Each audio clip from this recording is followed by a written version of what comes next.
Štimpel sú tam. Štimpel hľadal Pálkyho. Vondra. Opäť Štimpel. Višňovský. Gól! Gól! Nie je to gól. Je to gól. Videl gól a bolo v bráne a... Musí to byť gól, lebo áno, videli sme to dobre.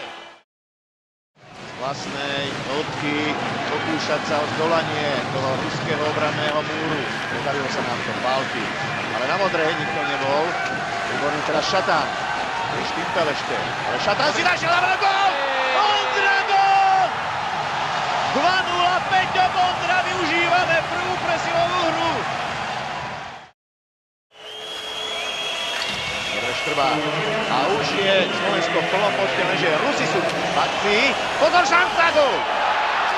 Lašák sa neskoro presnul na ten nebezpečný Maxim Sušinský, ktorý je takým nenápadným, všade bolom, znižuje a to je veľmi zlé.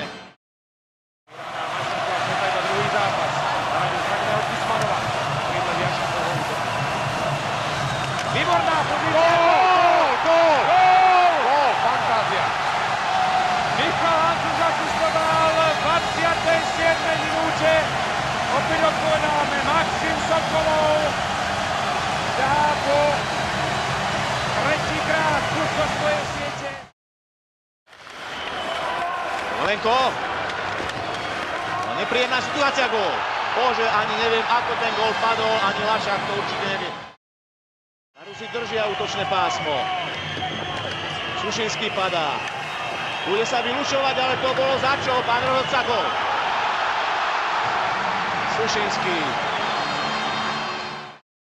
Posledné 2 minúty riadneho hracieho času sa začali. Pozor na zase Prokopievovú formáciu. Zatonský a už pred bránou číha nepríjemný Sušinský. Javitín. Pálky. Môže ísť dopredu. Žigo pod hlavu má Vondru. Tyčka, gól! Dávame gól! Peter Vondra! Jeho druhý zásah! 18. minúte a 20. minút, 20. sekunde dáva Peter Vondra gól. Sme blízko titulu majstra sveta. Veľmi blízučko. Presne 100 sekúnd. 1 sekunda. Ešte 1 sekunda, ale už by sa nič nemalo stať. Priatelia, 1 sekunda do konca finálového stretnutia, toto už nemôžeme prehrať. Priatelia, na Slovensku budeme majstri sveta. Sme majstri sveta!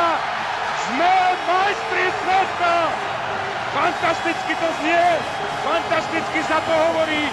Slovensko vyhralo vo finále 66. majstrovstiev sveta nad Ruskom v dramatickom zápase 4-3.